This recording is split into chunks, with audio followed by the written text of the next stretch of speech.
swim leg number 22.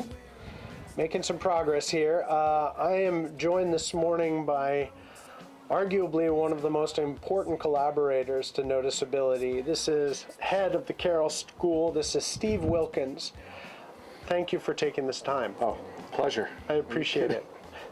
So what you have so kindly offered to Noticeability in terms of collaboration and exposure to some of the Carroll students who are literally going to help create this curriculum by giving me the most valuable feedback I could ask for.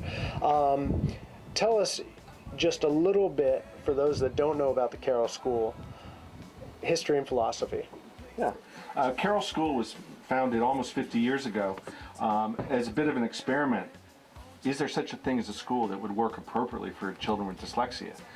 And 50 years later, I think we know the answer is absolutely yes, there is such a thing.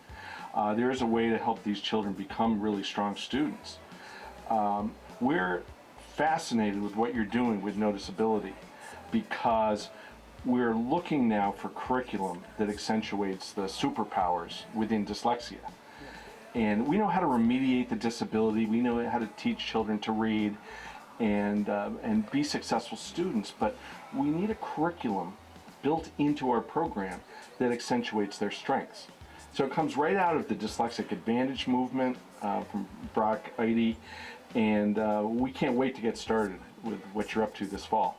So, I mean, I am so grateful to hear that Carroll has proven over the last 5 decades that not only can this reading issue be addressed and resolved efficiently, which is in large part to Orton Gillingham and that remedial reading process, but to just essentially, I mean, there are very few quote-unquote disabilities that can be addressed and then almost dissolved, not insofar as it's not an ongoing issue, because it always will be.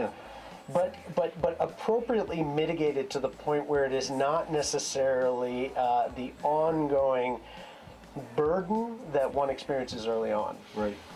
You know, you said it exactly right. One of the best books in the field is called Overcoming Dyslexia. It's written by the Shawitzes out of Yale. Best book, worst title.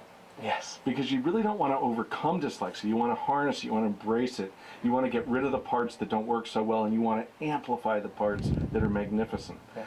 And so that's why Noticeability is right on target for us. We know how to, better than ever, get rid of the parts that don't work quite so well.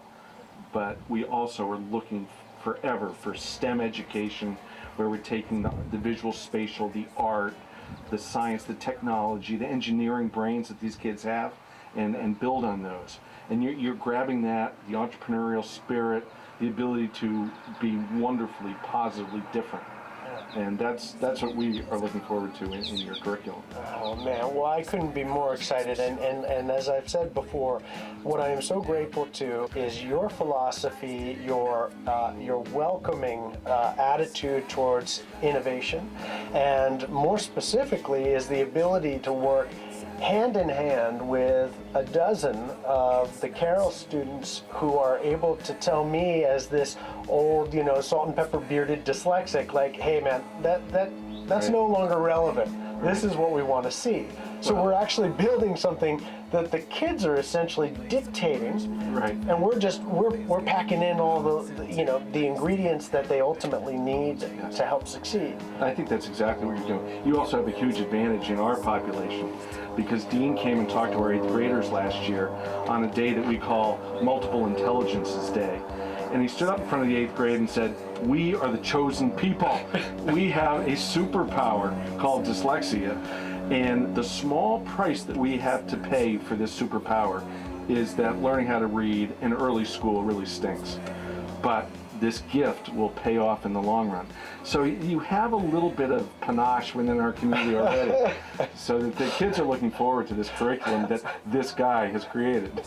I tell you, I was of all the speaking engagements that I've ever done, that was the one I was the most nervous to be speaking to.